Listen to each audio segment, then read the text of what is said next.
నమస్కారం, నేను మీ నిజం చంద్రబోస్. వెల్కమ్ టు నిజం మీడియా. మన నిజం మీడియాలో ప్రసారం అయ్యేటువంటి నిజం నిర్ధారణ కార్యక్రమానికి స్వాగతం. ఈరోజు నిజ నిర్ధారణలో భాగంగా గురజాల నియోజకవర్గం పిల్లేని గ్రామం. స్వాతంత్రం వచ్చిన తర్వాత రాజ్యాంగం రాయబడిన తర్వాత స్వేచ్ఛావాయువుని పీల్చుకుంటున్నామని చెప్తున్నటువంటి ఈ దేశంలో, ప్రజాస్వామిక దేశంలో ఎన్నికలు జరిగితే గ్రామాలు విడిచిపెట్టి వెళ్ళిపోవడం, ఇది ఈ తంతు నేను ఎక్కడా గమనించలా. నా గతంలో నేను వినలా, ఇప్పుడు విన్నాను కాబట్టి దీని గురించి స్ట్రాంగ్గా మాట్లాడు. ఓకే, గ్రామాలను విడిచిపెట్టి వెళ్ళిపోయినటువంటి మందా సాల్మాన్ అనేటువంటి వ్యక్తి ఆ గ్రామానికి మళ్ళా వచ్చాడు. ఎవరికో ఆరోగ్యం బాగాలేదంటే వస్తే చంపేశారు. ఒక మాదిగ సామాజిక వర్గానికి సంబంధించినటువంటి మందా సాల్మాన్ అనేటువంటి వ్యక్తిని చంపేశారు. అయితే వైసీపీ పార్టీ పరంగా పార్టీ స్టాండ్ తీసుకొని వాళ్ళు చేయవలసినటువంటి పోరాటాలన్నీ చేస్తున్నారు. అయితే నేను ఇక్కడ ప్రధానంగా పార్టీ గురించి మాట్లాడదలుచుకున్నా. ఏ పార్టీ గురించి? తెలుగుదేశం పార్టీ కూటమి ప్రభుత్వం అధికారంలో ఉంది. ఈ కూటమి ప్రభుత్వం అధికారంలో ఉన్నప్పుడు ముఖ్యమంత్రి నారా చంద్రబాబు నాయుడు గారు కమ్మ కులానికి సంబంధించినటువంటి వ్యక్తి అని అందరికీ తెలుసు. ఈ భారతదేశంలో రాజకీయ అనుభవం, రాజకీయాల గురించి పరిశీలించే వాళ్ళందరికీ నారా చంద్రబాబు నాయుడు గారు కమ్మ కులానికి సంబంధించినటువంటి వ్యక్తి అని అందరికీ. కానీ ఆయన ఏ రోజు కూడా నేను కమ్మ సామాజిక వర్గానికి సంబంధించినటువంటి వ్యక్తిని అని ఎప్పుడు చెప్పుకోలే. ఏ సామాజిక వర్గానికి సంబంధించినటువంటి వ్యక్తిని అని చెప్పాడో తెలుసా? మాదిగ సామాజిక వర్గానికి సంబంధించినటువంటి వ్యక్తిని, అది కూడా పెద్ద మాదిగా. ఇది మాదిగల్లో కూడా నేను పెద్ద మాదిగని అని చెప్పుకున్నాడు. దానికి సంబంధించినటువంటి ఫోటోలు డిస్ప్లే అవుతాయి, చూసుకోండి. ఓకే, మాదిగలు కులవృత్తి అని చెప్పేసి చెప్పులు కుడతారు. అదేవిధంగా చంద్రబాబు నాయుడు కూడా నేను మాదిగనే అని నిరూపించుకోవడానికి మాదిగల కన్నా, చర్మ కళాకారుల కన్నా కూడా అద్భుతంగా చెప్పులు కుట్టాడు. దానికి సంబంధించినటువంటి ఫోటో కూడా డిస్ప్లే అవుతుంది, చూసుకోండి. ఇవన్నీ పేపర్ కటింగ్సే. ఓకే, మాదిగలు కులవృత్తిగా డప్పును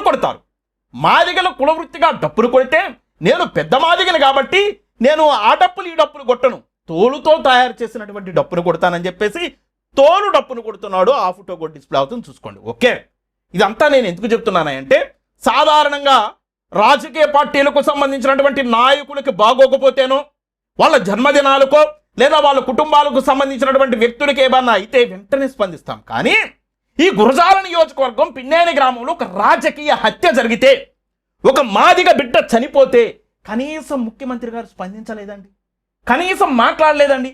ఎందుకు మాట్లాడలేదో నాకు అర్థం కావట్లేదు. ఆయన పెద్ద మాదిగ అన్నాడు, మాదిగ కమ్యూనిటీ అని నిరూపించుకోవడానికి ఎన్ని చేశాడు. ఎప్పుడు కమ్మని ఎక్కడా చెప్పాల, ఉంటే రికార్డ్స్ తీయండి, ఆధారాలు.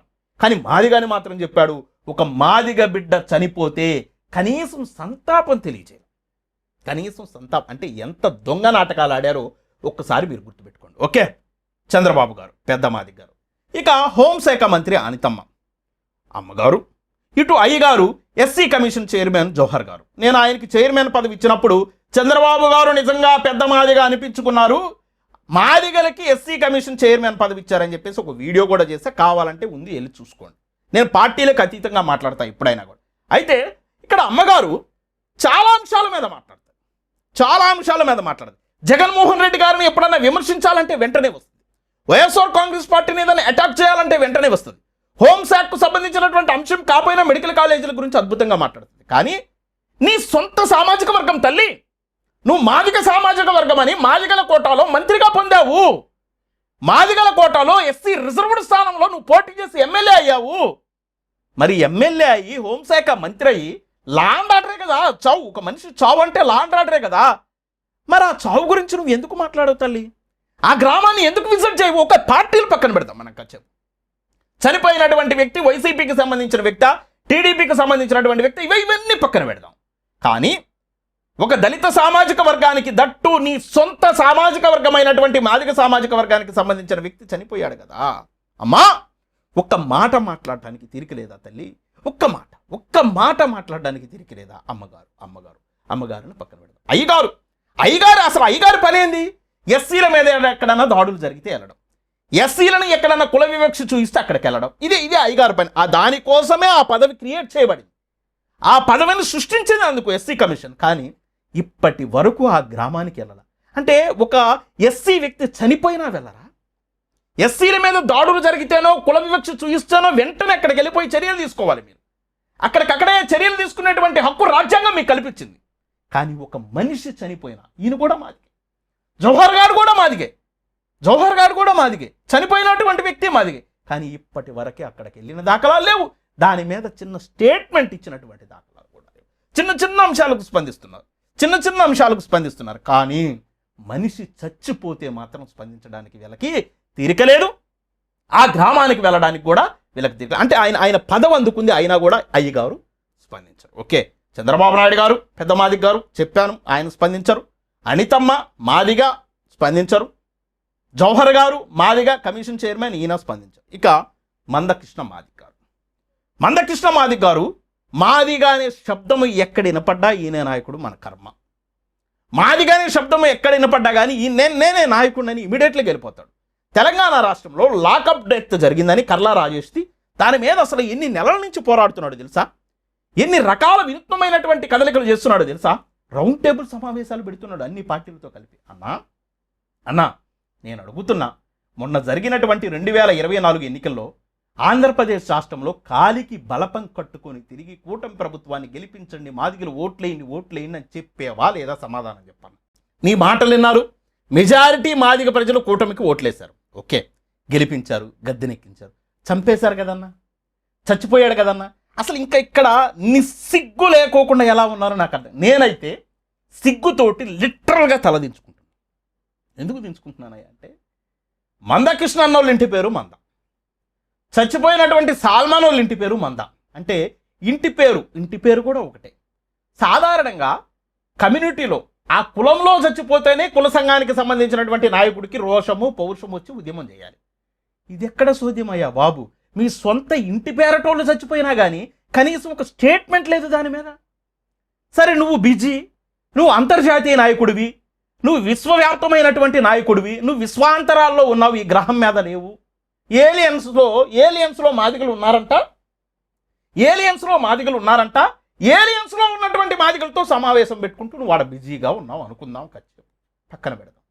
మీ సంఘం ఉంటుందే, తను ఎబ్బడాల పాడుగాను మీ సంఘం ఉంటుంది, మీ సంఘం అన్నా ఒక స్టేట్మెంట్ ఇపోయా. ఏది? మీ ఇంటి పేరతో ఉన్నటువంటి వ్యక్తి చనిపోతేనే. ఇదెక్కడ సోద్యము? ఇదెక్కడి కట్టు బానిసత్వము? ఇదేం వింత పోకడలు? ఎక్కడికి పోతున్నాము, ఎటు పోతున్నాము? అంటే వైసీపీకి సంబంధించినటువంటి మాదిగా అయితే, ఆ పార్టీకి సంబంధించినటువంటి కార్యకర్త అయితే చనిపోతే మాట్లాడరా? మాట్లాడకుండా ఉంటామని చెప్పేసి కూటమి దగ్గర ఏమన్నా ప్యాకేజ్ తీసుకున్నారా? జనరల్గా నేను చెప్తున్నా వినండి. వైసీపీకి సంబంధించినటువంటి ఎమ్మెల్యేగా ఉన్నటువంటి శ్రీదేవి గారు ఎమ్మెల్సీ ఎన్నికల్లో ఏదో క్రాస్ ఓటింగ్ వేశారని దానికి ఆధారాలు లేవు. వైసీపీ వాళ్ళు సోషల్ మీడియాలో అసభ్యకరంగా ఆవిడ మీద పోస్టులు పెడుతున్నారు. ఆ రోజున హుటాహుట్టిన మందకృష్ణ అన్న గుంటూరుకు వచ్చి శ్రీదేవి గారికి మద్దతుగా ప్రెస్ మీట్ పెట్టారు. ఓకే, పెట్టాలి డెఫినెట్గా. పార్టీలు ఏదైనా కమ్యూనిటీ లీడర్ కమ్యూనిటీని కాపాడుకోవాలి, నేను కాదంటలేను. అయితే మాట అన్నారని, అసభ్యకరమైనటువంటి పోస్టులు పెట్టారని ఆడబిడ్డకి మద్దతుగా నిలిచావే అన్నా, ప్రాణం పోయింది కదా. అక్కడ ఆ రోజున ఆవిడ వైసీపీయే, ఇక్కడ ఈ రోజున ఇతను వైసీపీకి సంబంధించినటువంటి కార్యకర్తే. ప్రాణం పోయినా పట్టదా అన్నా? పైసలుంటేనే పడుతుందా అన్నా?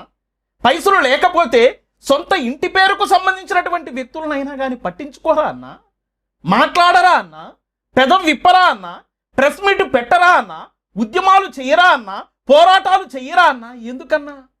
ఇదేమి బానిసత్వం అన్నా? ఇదేమి లొంగుబాటన్నా? నేను ఎందుకు ఇంత బాధపడుతున్నానయ్యా అంటే, మందకృష్ణ అన్న చాలా పెద్ద లీడర్ అని ప్రచారం. ఆ పెద్ద లీడర్కి హోంశాఖ మంత్రి అనిత గారు కాళ్ళు మొక్కుతారు. ఫొటోస్ చూసుకోండి, డిస్ప్లే అవుతుంది. కాళ్ళు మొక్కుతారు.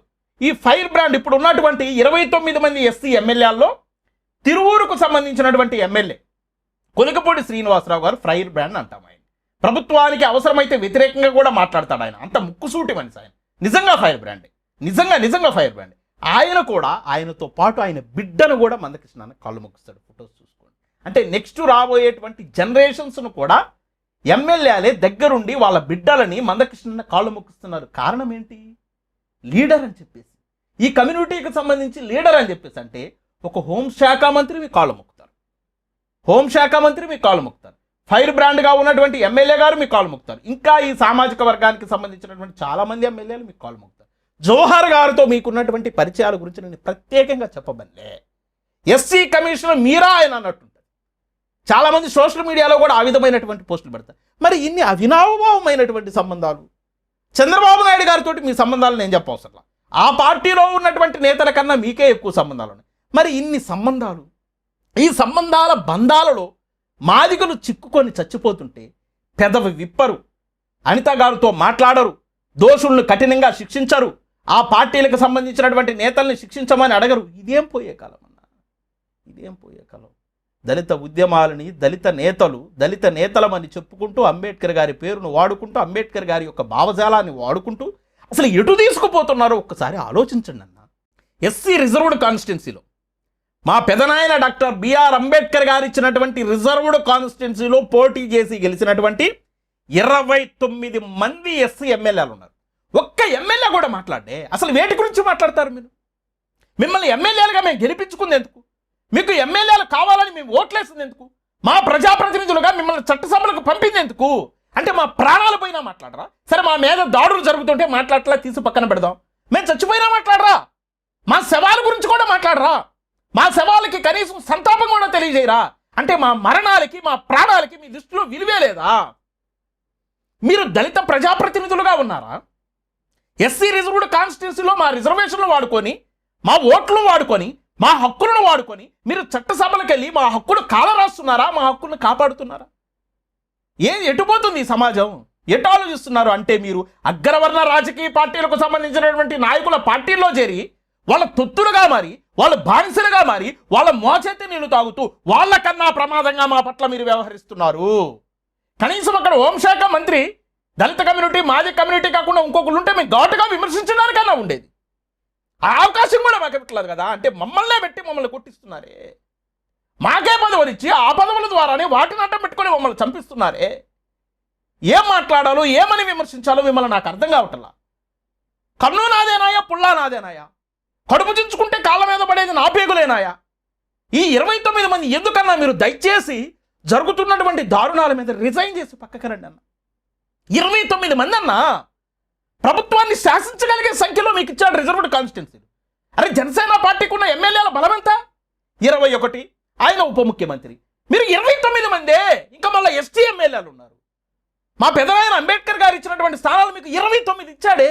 అధికారాన్ని డిసైడ్ చేయొచ్చు. ఒక్కసారి మీట్ అవ్వండి, ఒక్క వినతపత్రం ఇవ్వండి చంద్రబాబు నాయుడు గారికి. ఏంటండి ఈ దాడులు, ఏంటండి ఈ దాడులు? మేము రేపు పల్లెల్లోకి వెళ్ళి ఏం సమాధానం చెప్పుకోవాలండి? వీటిని అరికట్టండి. మీరు సీరియస్గా పోలీసులకి ఇన్స్ట్రక్షన్స్ ఇవ్వండి, డీజీపీ గారితో మాట్లాడండి, ఒక్క వినతపత్రం ఇవ్వండి, ఒక్కసారి అలగండి. మీరు ఆయన మీద యుద్ధం చేయమంటారా? మీరు ఆయన మీద విమర్శలు చేయమంటారా? కోప్పడమంటారా? పోరాటం చేయమంటారా? అలగండి. కనీసం 29 మంది ఒకసారి కూర్చొని ఒకసారి మీట్ అవ్వండి. జరుగుతున్నటువంటి దాడుల గురించి, ఎస్సీల మీద జరుగుతున్నటువంటి దాడుల గురించి ఒకసారి మాట్లాడుకోండి. చావుల గురించి మాట్లాడుకోండి. వాటి గురించి ఒక వినతపత్రం ఇవ్వండి. ఒక్క వినతపత్రమే. మిమ్మల్ని ఎన్నుకున్నటువంటి పాపానికి, మీకు ఓట్లేసినటువంటి పాపానికి, మా నాయకులని మిమ్మల్ని భుజాలు పెట్టుకున్నటువంటి పాపానికి ఒక్కసారి 29 మంది కలిసి మాట్లాడుకొని ఒక్క వినతపత్రం, ఒక్కటంటే ఒక్క వినతపత్రం దయచేసి 1 కోటి మంది ఉన్నటువంటి ఈ ఎస్సీల తరపున ఒక్క వినతపత్రం ముఖ్యమంత్రి గారికి ఇచ్చి, అయ్యా ఈ విధంగా జరుగుతున్నాయి, ఈ దాడులేంటి, ఈ మరణాలేంటి, రేపు మేము ఏం సమాధానం చెప్పుకోవాలి, పల్లెల్లోకి వెళితే మా మీద తిరుగుబాటు వస్తుందని ఒక్క వినతపత్రం ఇవ్వండి అన్న దయచేసి. దళిత నాయకులు, దళిత సంఘాల పేర్లతోటి అంబేద్కర్ గారి యొక్క పేరు చెప్పుకొని ఆయన భావజాలం అని చెప్పుకుంటూ ఈ సమాజాన్ని ఎటు తీసుకుపోయారో ఒక్కసారి మీరు ఆలోచించండి. ఒక్కసారి గుండెల మీద చేసుకొని ఆలోచించుకోండి. అరే, స్వాతంత్రం వచ్చి 79 ఏండ్ల తర్వాత, రాజ్యాంగం రాయబడిన తర్వాత, స్వేచ్ఛావాయువుని పీల్చుకుంటున్నటువంటి ఈ దేశంలో, ఆంధ్రప్రదేశ్ రాష్ట్రంలో ఒక నియోజకవర్గంలో, ఒక గ్రామంలో ఈ పార్టీ గెలిస్తే ఆ పార్టీకి సంబంధించిన వాళ్ళు ఊరు వదిలిపెట్టి వెళ్ళిపోవాలా? ఆ పార్టీ గెలిస్తే ఈ పార్టీకి సంబంధించినటువంటి దళితులు ఊరు వదిలిపెట్టి, ఇదేంటి? ఇదే ప్రజాస్వామ్యం అంటే? దళిత నేతలు, దళిత ప్రజల్లో నింపినటువంటి చైతన్యం ఇదా? ఆనాడు డాక్టర్ బిఆర్ అంబేద్కర్ గారు అంటరాని కులంలో పుట్టి, బడి బయట కూర్చొని చదువుకొని, ఆ చదువుని ఈ భారతదేశానికి ఉపయోగపడే విధంగా, ఈ భారతదేశంలో ఉన్న అన్ని సామాజిక వర్గాలకు ఉపయోగపడే విధంగా రాజ్యాంగం రాశారు. అంటరానితనం దగ్గర నుంచి ప్రారంభమై ఈ భారతదేశాన్ని శాసించే దగ్గరికి ఎదిగాడు. కానీ ఆయన పేరు చెప్పుకుంటున్నటువంటి నాయకుల్లో, దళిత నాయకుల్లో క్రమేపీ బానిసత్వం పెరిగిపోయింది. ఒకప్పుడు కత్తి పద్మారావు గారు, బొజ్జా తారకం గారు, వీళ్ళ నాయకత్వాలు ఎలా ఉండేవి, ఇప్పుడున్నటువంటి దళిత సంఘాలకు సంబంధించినటువంటి నాయకత్వాలు ఏ విధంగా ఉన్నాయి? ఒకప్పటి దళిత సంఘాలకు సంబంధించినటువంటి నాయకులు పోరాటాలు చేస్తే ఎస్సీ ఎస్టీ అట్రాసిటీ చట్టాలు వచ్చినాయి. ఇప్పుడున్నటువంటి నాయకులు పోరాటాలు చేస్తూ ఉంటే పల్లెలు ఖాళీ చేసి ఊర్లలో సామాన్లు లారీలకి ఆటోలకు వేసుకొని ఖాళీ చేసి వెళ్ళిపోయేటువంటి పరిస్థితులు ఈ రోజున ఉత్పన్నమయ్యాయి. అంటే లోపం ఎక్కడుంది? లోపాపు ఇష్టం ఎక్కడుంది? ఎవరు ఆత్మగౌరవాలని ఎవరు అమ్ముకున్నారు? ఎంతెంతకు అమ్ముకున్నారు? ఎంతెంతకు తాకట్టు పెట్టారో ఒకసారి ఆలోచించుకోండి. నేను దళిత ప్రజానికానికి కూడా ఒక మాట సూటిగా తేటగా నీటుగా చెప్పదలుచుకున్నాను. పార్టీకి ఓటేసేటప్పుడు కూడా ఆలోచించుకొని వేయండి. ఓటు చైతన్యంతో వేయండి. కక్షలకి కార్పణ్యాల జోలికి వెళ్ళకాకండి. రాజకీయ చైతన్యాన్ని పెంచుకోండి. రాజకీయ చైతన్యం పెంచుకొని ఓటు వేసేటువంటి ప్రయత్నం చేయండి. ఓటును అమ్ముకోను కక్షలకి కార్పణ్యాలకి మీరు ఓట్లేసి మీరెందుకు ఊర్లు ఖాళీ చేసి వెళ్ళిపోవాలి? పార్టీలు మీవా, అధికారాలు మీవా? ఎక్కడన్నా బానిసత్వమే కదా. ఆ బానిసత్వానికి సంబంధించి నిండు ప్రాణాలు బలిపోతుంటే, ఆ కుటుంబంలో మగ వ్యక్తి చనిపోతే, ఆ కుటుంబానికి సంబంధించినటువంటి పెద్ద చనిపోతే, ఆ కుటుంబం పరిస్థితి ఏ విధంగా ఉంటుందో ఒక్కసారి ఆలోచించండి. ఇకనైనా మందకృష్ణన్న మాట్లాడు. నేను మళ్ళీ అడుగుతున్నా, మందకృష్ణన్న మాట్లాడు. మంద సాల్మాన్ చచ్చిపోయాడు అక్కడ. మందకృష్ణన్న మాట్లాడు దయచేసి. ప్రభుత్వం స్పందించాలని మాట్లాడు. అనితమ్మ స్పందించాలని మాట్లాడు. ఎస్సీ కమిషన్ అక్కడికి వెళ్ళాలని మాట్లాడు. చంద్రబాబు నాయుడు గారు పెద్ద మాదిగ కదా, మా మాదిగ చనిపోయాడని మాట్లాడు. దయచేసి ఇప్పటికన్నా మాట్లాడండి. ఆ కుటుంబానికి కనీసం ఆర్థిక సాయం కూడా ప్రకటించాలి. అసలు స్పందించడం ఆ ప్రభుత్వం దాని గురించి. వైసీపీ ఏదో యాగి చేస్తుంది కానీ, వైసీపీ పార్టీ స్టాండ్ తీసుకొని వాళ్ళు నిరసనలు తెలుస్తున్నారు కానీ, ఎక్కడా కూడా ఎంఆర్పిఎస్ కానీ టీడీపీ కానీ ఏందన్నా ఇది? కవల పిల్లలాగా వ్యవహరిస్తున్నారన్న. కుల సంఘమా? ఈ కుల సంఘాన్ని తీసుకుపోయి టీడీపీలో మిచ్చేశారా? ఇకనైనా ఇప్పటికైనా కనీసము అతని పేరుకు ముందున్నటువంటి మందా అనేటువంటి పేరును చూసైనా చెలించి మీ హృదయం ఇప్పటికైనా కదిలి ఆ అంశం మీద స్పందించాలని కోరుకుంటూ, నేనైతే సూటిగా తేటగా నీటిగా ఘాటుగా కూటమి ప్రభుత్వానికి ఒక అంశాన్ని చెప్పదలుచుకున్నా. రాజకీయం ఉంటే మీరు చూసుకోండి, జగన్మోహన్ రెడ్డి గారితో చూసుకోండి. అంతేగాని దళిత పల్లెల మీద మీ మగతనాలు, దళిత పల్లెల మీద మీ పెత్తనాలు, దళిత పల్లెల మీద మీ అజమాయిషీలు చలాయించాలని చూస్తే మాత్రం రాబోయేటువంటి రోజుల్లో తగిన బుద్ధి చెప్పడానికి ఆంధ్రప్రదేశ్ రాష్ట్రంలో ఉన్నటువంటి దళిత సామాజిక వర్గాలతో పాటు అన్ని సామాజిక వర్గాలకు సంబంధించినటువంటి ప్రజలు సిద్ధంగా ఉంటారని, హత్య ఏ విధంగా జరిగిందో దాన్ని నిగ్గు తేల్చాలని, చేసినటువంటి వ్యక్తులకు 100% శిక్షించాలని, శిక్షించడంతో పాటు అన్యాయానికి గురైనటువంటి ఆ కుటుంబానికి ప్రభుత్వానికి అండగా ఉండాలని మా నిజం మీడియా మాత్రం ప్రతి సందర్భంలో సూటిగా తేటగా నీటుగా ఘాటుగా ఉన్నది ఉన్నట్టుగా నిజాలను మాత్రమే చెప్తుంది. కాబట్టి మా వీడియోస్ కనుక మీకు నచ్చితే లైక్ చేయండి, షేర్ చేయండి, మన ఛానల్ సబ్స్క్రైబ్ చేసుకోండి.